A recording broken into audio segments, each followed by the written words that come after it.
बहुत स्वागत है आप सभी का रिवाइज इंडिया सीरीज में, जिसका उद्देश्य है पढ़ेगा इंडिया तभी तो बढ़ेगा इंडिया।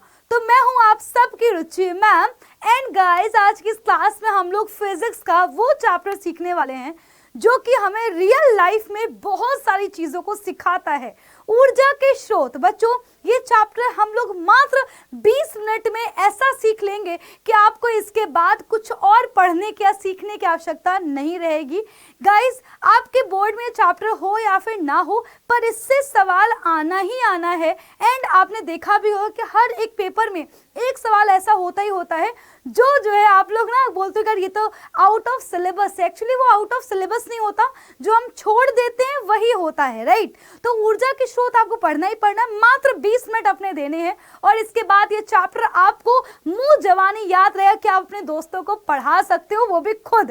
तो चलिए स्टार्ट करते हैं ऊर्जा के स्रोत को पढ़ना। तो बच्चों, सबसे जो इंपॉर्टेंट है इस चैप्टर में कि ऊर्जा के स्रोतों का हमें वर्गीकरण देखना है कि आखिरकार ऊर्जा को कितने भागों में जो है बांटा गया है। बच्चों, इसमें सबसे पहला क्या है? सबसे बेटा पहला है परंपरागत प्रयोग के आधार पर, यानी कि जिस तरह से हमारे जो पूर्वज हैं जिस तरह से इस्तेमाल करते हुए आ रहे हैं, उसको देखते हुए परंपरागत प्रयोग के आधार पर बांटा गया है। सतत उपलब्धता के आधार पर, यानी कि हमारे पास कौन से ऊर्जा स्रोत ऐसे हैं जो हमारे पास हमेशा ही उपलब्ध रहेंगे, या फिर कौन से ऐसे हैं जो समय के साथ खत्म हो जाएंगे और उनको वापस से प्राप्त नहीं किया जा सकता। तीसरा है उत्पत्ति के आधार पर। उत्पत्ति का मतलब यह है कि हमें कहाँ कहाँ से एनर्जी मिल सकती है। तो सबसे पहले बेटा परंपरागत स्रोत के आधार पर क्या होंगे? हमारे पास दो तरह के ईंधन होंगे। एक होंगे परंपरागत ईंधन स्रोत, गैर परंपरागत ईंधन स्रोत, जिसमें सबसे पहले अगर आप नोटिस करो तो जैसे कि बेटा कोयला का इस्तेमाल हम लोग हमेशा देखते हुए आ रहे हैं। लकड़ी का इस्तेमाल है, लकड़ी को यूज करके चूल्हे में रोटी हमेशा बनती चली आ रही है और इन ईंधनों का हम लोग हमेशा से ही इस्तेमाल करते आ रहे हैं ना। सबसे पहले अगर आपने नोटिस किया है तो जो फैक्ट्रीज थी उसमें जो है कोयले का इस्तेमाल किया गया था। जब औद्योगिकीकरण हुआ था तो कोयले की ही फैक्ट्री का इस्तेमाल किया गया था। तो कोयला क्या है? यानी कि जो जीवाश्मी ईंधन है वो क्या है? परंपरागत ईंधन स्रोत के अंतर्गत आते हैं। जबकि गैर परंपरागत में कौन आ जाएगा? जैसे कि सौर पैनल, ये क्या है? गैर परंपरागत है। हमने अभी इनका क्या किया है बेटा जी? अभी इनको हाल में नया नया बनाया है और इसका इस्तेमाल कर रहे हैं। दूसरा बच्चों क्या है? उपलब्धता के आधार पर। बच्चों, नवीकरणीय ऊर्जा स्रोत क्या होते हैं?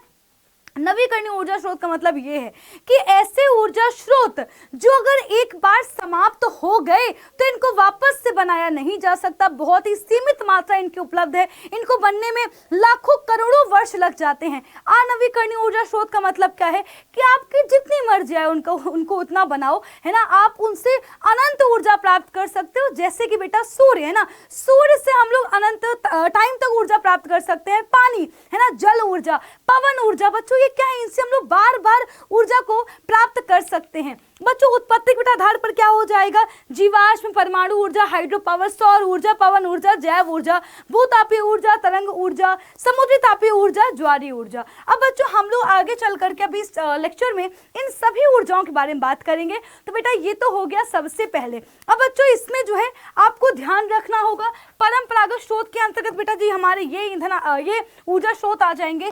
गैर परंपरागत बेटा अंदर ये जो है ऊर्जा स्रोत आ जाएंगे और बेटा इनके बारे में हम लोग एक एक करके डिटेल में पढ़ने वाले हैं। तो बच्चों, सबसे पहले जीवाश्म ईंधन। बेटा, जीवाश्म ईंधन कहाँ से प्राप्त होते हैं? जैसे जीवों का अंश, यानी कि करोड़ों लाखों वर्ष पूर्व क्या हुआ, जो हमारे जो है डायनासोर थे, जीव जंतु थे, पेड़ पौधे थे ना, क्या हुए? धरती के अंदर दब गए। तो हुआ क्या? बहुत लंबे समय के बाद क्या हुआ? ताप और उच्च दाब की वजह से वो धीरे धीरे किस में बदल गए? धीरे धीरे जो है वो बदल गए हमारे ईंधन के रूप में। जैसे कि कोयला, पेट्रोलियम। बच्चों, पेट्रोलियम क्या है? समुद्र से प्राप्त होता है। याद रखना कि समुद्र से पेट्रोल नहीं मिलता, पेट्रोलियम मिलता है। उसको प्योरीफाई करके हम लोग पेट्रोल, डीजल, है ना, तारपीन का तेल, मोम, इन सारी चीजों को बनाते हैं, है ना। बच्चों, इसके अलावा क्या है बेटा? इसके अलावा जो है हमारे पास प्राकृतिक गैस भी है। तो ये सब किसके एग्जाम्पल है?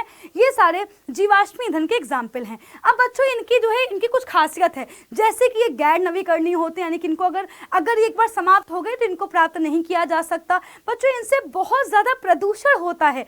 ये प्रदूषण प्रकृति को बहुत ज्यादा बच्चों जो है बड़े स्तर पर करते प्रभावित करते हैं। जैसे कि बेटा अगर आपसे कोई बोले कि ग्लोबल वार्मिंग क्या है, जैसे कि आप लोगों ने अभी सुना भी होगा कि जो है जो ग्लेशियर्स हैं वो पिघल रहे हैं, है ना। ग्लेशियर्स अगर पिघल जाएंगे तो क्या होगा बच्चों, जो नदियां हैं वो ही सूख जाएंगी, खत्म हो जाएंगी। तो ग्लोबल वार्मिंग का रीजन क्या है, ये है हमारा जो है जो ये जीवाश्मी ईंधन है ना। तभी जो है आपने देखा होगा कि गाड़ियों पर रोक लगी होती है ना, क्योंकि क्या हो रहा है, अत्यधिक मात्रा में इनके जलने से CO2 प्राप्त हो रहा है, जो कि बहुत ही ज्यादा बच्चों क्या है, डेंजरस है हमारे लिए।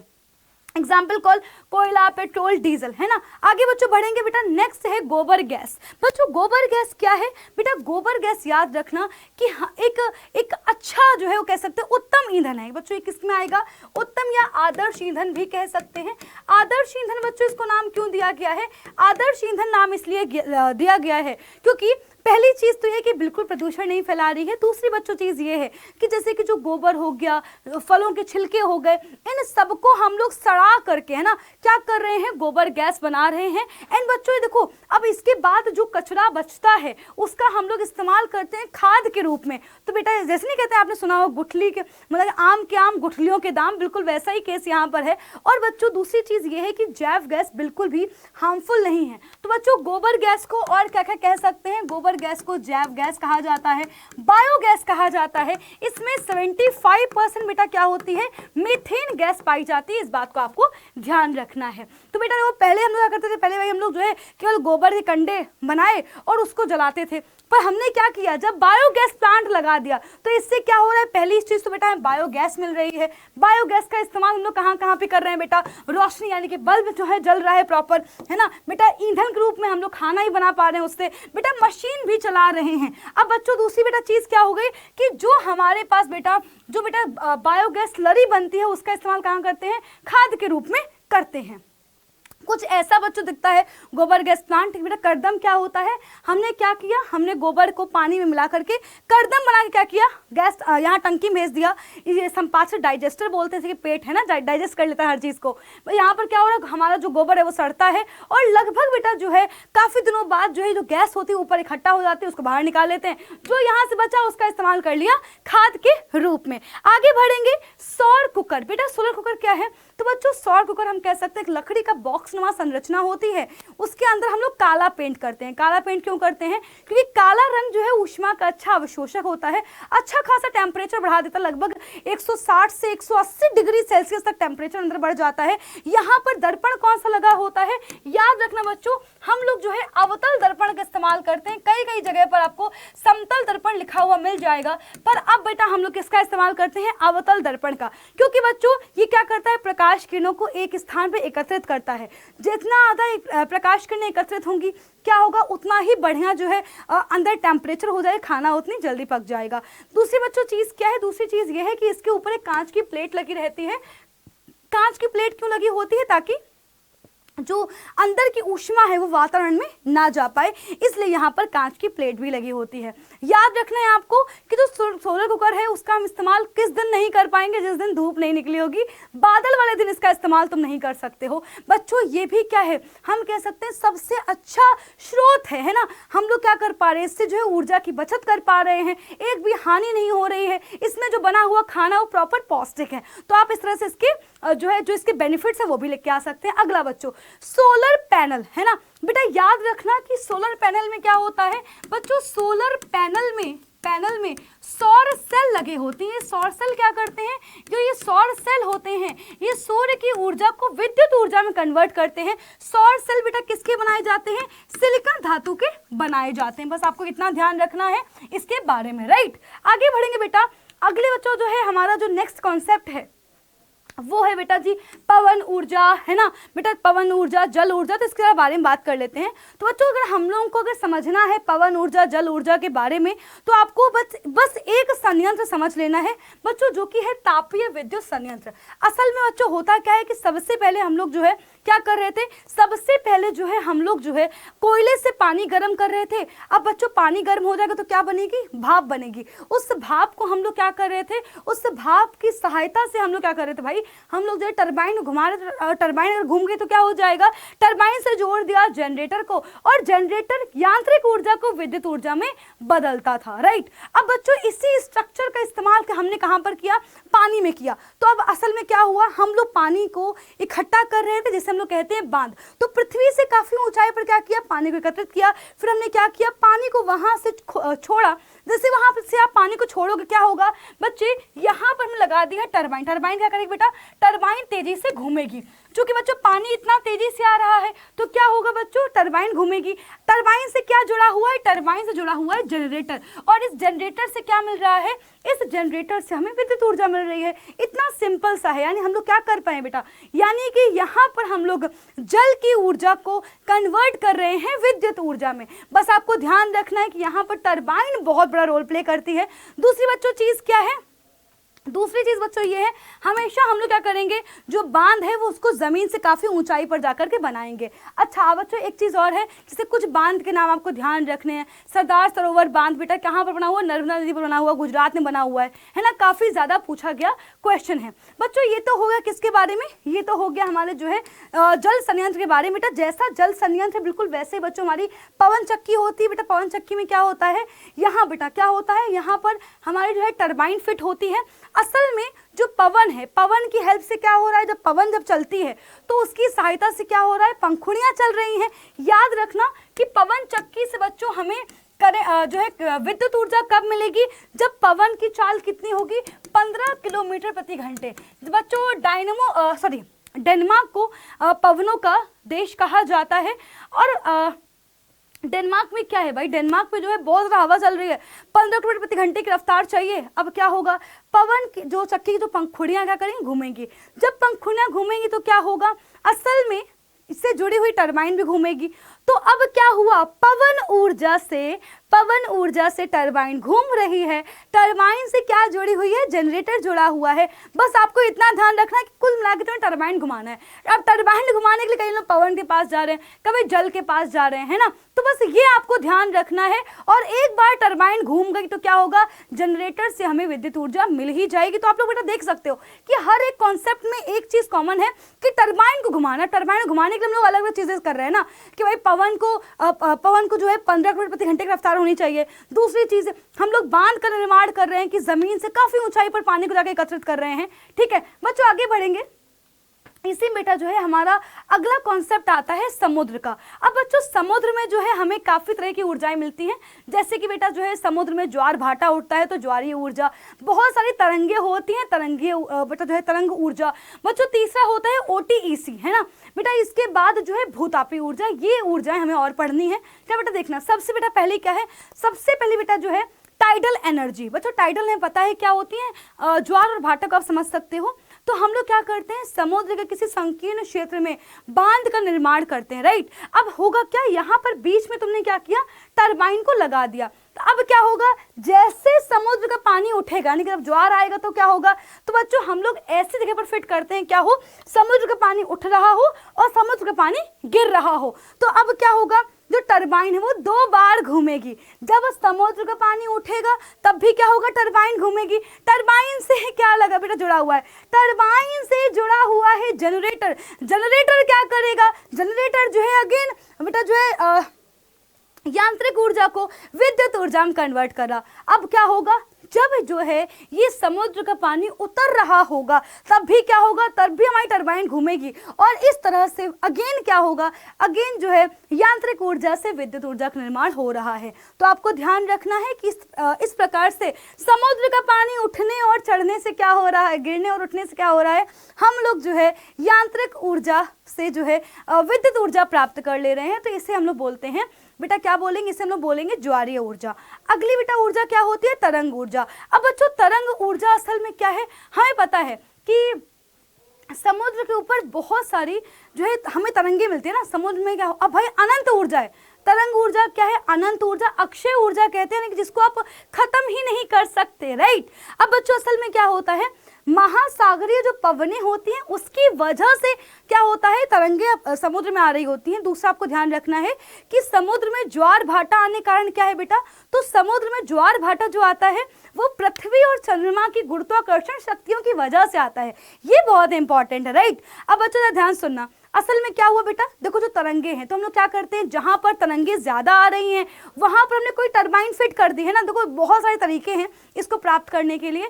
तो जहां पर क्या हो रहा है, बहुत सारी तरंगे आ रही है, हमने क्या किया, वहां पर टरबाइन को फिट कर दिया। अब जैसे जैसे टरबाइन घूमेगी वैसे वैसे क्या होगा, वैसे वैसे जो है अपने को विद्युत ऊर्जा मिल जाएगी। या फिर हम लोग क्या कर सकते हैं, हमें पता है कि भाई बेटा जो है लहरें कुछ इस तरह से उठ रही होती हैं, पानी ऊपर उठता है, नीचे गिरता है, फिर उठता है, फिर नीचे गिरता है। अब आप लोगों ने कभी अगर साइकिल में हवा भरने वाला पंप देखा हो ना, तो उसमें क्या होता है, जैसे देखो आप हवा कैसे भरते हो ना, कि भाई आपने क्या किया, पिस्टन को ऊपर उठाया, अब क्या हुआ, उस खाली जगह पे हवा भर गई। तो अब क्या होगा, जब आप पिस्टन को हाथ से नीचे दबाते हो तो वही हवा साइकिल के टायर में भर जाती है। बिल्कुल वैसा ही हम लोग यहाँ पे कर रहे हैं कि हमने क्या किया, हमने एक पिस्टन लिया। अब देखो बेटा, जो हमारी जो है लहर उठने वाली होगी वो क्या करेगी, वो पिस्टन को जो है ऊपर धक्का देगी। अब हमें पता है कि फिर क्या होगा, वो जो लहर है वो नीचे उठेगी। बच्चों जब ये लहर नीचे आएगी तो क्या होगा, पिस्टन नीचे आ जाएगा। तो इस खाली स्थान पर क्या हो जाएगा, इस खाली स्थान पर हवा भर जाएगी। और इस प्रकार से जब वापस बच्चों जब लहर उठेगी तो क्या होगा, फिर बेटा ये जो है लहर पिस्टन के ऊपर धक्का देगी। तो यहाँ पर जो हवा भरी हुई है बेटा क्या होगा, वो जो है काफी प्रेशर के साथ कहां पर जाएगी, वो जाएगी हमारी टरबाइन के पास। टरबाइन क्या होगी यार, घूम जाएगी, टरबाइन घूम गई, अगेन यांत्रिक ऊर्जा से विद्युत ऊर्जा में कन्वर्ट कर देगा कौन, जनरेटर। तो आप लोग बच्चों देख पा रहे हो कि इस प्रकार से हम लोग कहते हैं तरंग ऊर्जा क्या है, अक्षय ऊर्जा है, राइट। आगे बच्चों बात करते हैं बेटा, नेक्स्ट है ओटीईसी। बच्चों इसका आपको जो है फुल फॉर्म पूछा जाता है, ठीक है बच्चों। तो फुल फॉर्म इसका क्या होता है, तो ये होता है ओशन थर्मल एनर्जी कन्वर्जन, ठीक है। अब बच्चों ओटीईसी का इस्तेमाल कब होगा, ओटीईसी बच्चों हम लोग क्या करते हैं, ओटीईसी के इस्तेमाल के लिए पहली चीज तो ये है कि जो पानी है वो कितना होना चाहिए, पानी का भी हम कह सकते हो टेम्परेचर बेटा, टेम्परेचर में लगभग 20 डिग्री सेल्सियस का डिफरेंस होना चाहिए। और बच्चों लगभग जो है समुद्र की सतह से 5 किलोमीटर अंदर जाके हम लोग क्या कर रहे हैं बेटा, यहाँ पर एक अपना जो है सेटअप लगा देते हैं, अमोनिया पंप लगा दिया है। अब बच्चों नीचे का पानी क्या होगा बेटा, तो बच्चों नीचे का बेटा जो पानी है हम क्या पाएंगे, जो बेटा नीचे का पानी असल में क्या होगा, वो जो है ठंडा होगा, राइट। अब बच्चों क्या होगा, जब ठंडा पानी हम कह सकते हैं ऊपर के पानी से गुजरेगा तो क्या होगा, ऊपर का पानी क्या होगा भाई, गर्म होगा। तो बच्चों क्या होगा, पहली चीज तो वो पानी क्या हो गया, ठंडे से गर्म हो गया। वहां पर हमने क्या लगा रखा है, वहां पर हमने वाष्पीकरण लगा रखा है। अब उस गर्म पानी से क्या होगा, भाप बनेगी और अगेन उस भाप को क्या करेंगे, टरबाइन में यूज करेंगे। टरबाइन क्या करेगी, घुमा देगी, भाप है ना, भाप जो है टरबाइन में घुमा देगी और इस प्रकार से टरबाइन घूम गई तो हमें विद्युत ऊर्जा मिल जाएगी, राइट। अब बच्चों बस आपको इतना ध्यान रखना कि क्या होगा, फिर जो हमारा जो गर्म पानी है उसको वापस हम लोग क्या करते हैं, ठंडा करके नीचे भेज देते हैं। तो इस प्रकार से बच्चों जो है पानी जो है टेम्परेचर में जो डिफरेंस है उसकी वजह से हमें ऊर्जा मिल रही है। आगे बच्चों बात करते हैं बेटा, हमारे पास है नाभिकीय ऊर्जा। बच्चों नाभिकीय ऊर्जा में क्या हो रहा है, याद रखना नाभिकीय विखंडन का इस्तेमाल करते हैं। नाभिकीय विखंडन का मतलब क्या होता है कि भारी नाभिक टूटता है हल्के नाभिकों में, तो नाभिक टूटने से क्या हो रहा है, बहुत ज्यादा एनर्जी मिलती है। याद रखना नाभिकीय विखंडन के लिए हम लोग किसका इस्तेमाल करते हैं बच्चों, यूरेनियम का इस्तेमाल करते हैं, ठीक है। और बच्चों यहाँ पर हम लोग कर क्या रहे हैं, यहाँ बेटा जो है हमारे पास एक रिएक्टर है, उसमें क्या कर रहे हैं हम लोग, नाभिकीय विखंडन करवाते हैं। उसके पास से पानी भेज रहे हैं, पानी क्या होगा, बहुत गर्म हो जाएगा। अब उस गर्म पानी से क्या होगा, हमें जो है भाप मिल जाएगी। भाप क्या करेगी, भाप टरबाइन में घुमा देगी, है ना। अब वो जो भाप बनी है उसको अगेन क्या करेंगे, कंडेंसर की सहायता से ठंडा कर लेंगे। बच्चों इस प्रकार से क्या हो रहा है, हमें न्यूक्लियर एनर्जी मिल जाती है। याद रखना कि नाभिकीय ऊर्जा बहुत बच्चों जो है ज्यादा कंपैरेटिवली अपने को मिलती है बाकी अदर रिसोर्सेज से, बट नाभिकीय बच्चों जो ये विखंडन है इससे बहुत ही हानिकारक विकिरण निकलते हैं जो कि बच्चों खतरनाक होते हैं। दूसरी बेटा चीज़ क्या है कि यूरेनियम इतनी ज़्यादा मात्रा में उपलब्ध नहीं है, तो हम लोग इसलिए नाभिकीय ऊर्जा को इतने बड़े स्तर पर प्राप्त नहीं कर सकते, इतने बड़े स्तर पर यूज उसको नहीं कर सकते। नाभिकीय प्लांट कहाँ पर लगाए जाएंगे बेटा? ये वहाँ पर लगाए जाएंगे जहाँ पर कोई शहर नहीं है, शहर से काफ़ी दूर लगाते हैं क्योंकि विकिरण क्या है, हानिकारक है। बच्चों लास्ट होता है भूतापीय ऊर्जा। बच्चों भूतापीय ऊर्जा में क्या कर रहे हैं हम लोग? ऐसी जगह खोजते हैं जो कहाँ पर है बेटा? जो जमीन के अंदर है। जमीन के अंदर क्या है बेटा? हमें पता है कि लावा है ना, गर्म चट्टाने हैं। तो हमने क्या किया, हमने ऐसी जगह ढूंढी जहाँ बच्चों क्या है, जहाँ पर जो लावा है उसके ऊपर काफी चट्टाने हैं ना। अब लावा के ऊपर जो चट्टाने होंगी वो क्या होंगी? गर्म होंगी। तो हम क्या करेंगे बेटा? पाइप की मदद से जो है पानी को अंदर भेजेंगे। बच्चों पानी क्या होगा? बहुत गर्म हो जाएगा। ऐसे समझो कि आपने क्या करा, आपने गर्म तवे के ऊपर पानी डाला तो क्या होगा? पानी एकदम से भाप बन जाएगा। बिल्कुल बच्चों वैसा ही हो रहा है कि तुमने पानी को भेजा बेटा, पानी से क्या हो गया? भाप बन गया। और उस भाप को हम लोग क्या कर रहे हैं? यूज कर रहे हैं टरबाइन घुमाने में। बेटा टरबाइन घूम गई, अगेन क्या किया? इस भाप को ठंडा किया और उसके बाद वापस से इसको भेज दिया। और इस प्रकार से बच्चों क्या हो रहा है, हमें भूतापीय ऊर्जा मिलती है। भूतापीय बेटा प्लांट कहाँ पर बना हुआ है? ये बेटा जी काफी ज्यादा जो है एमपी में यानी कि मध्य प्रदेश में बने हुए हैं। बच्चों बस इतना ही इस चैप्टर के बारे में है। बच्चों जितना था मैंने आपको सब बता दिया है। बस इतने ही कॉन्सेप्ट्स आपसे पूछे जाएंगे इसके अंदर। आपसे अगर ऑब्जेक्टिव पूछेगा तो आप कर लोगे, सब्जेक्टिव पूछेगा तो आप लोग कर लोगे। और बच्चों आपको ये लेक्चर कैसा लगा है कमेंट करना है। अगली क्लास में आप कौन सा चैप्टर चाहते हैं ये भी आपको कमेंट करना है। तो बच्चों मिलूंगी आपसे अपनी अगली क्लास में, तब तक के लिए बाय बाय, टेक केयर, ख्याल रखिए अपना। मिलते हैं हर ट्यूसडे को शाम के 7 बजे, ठीक है? तब तक के लिए बाय बाय, टेक केयर।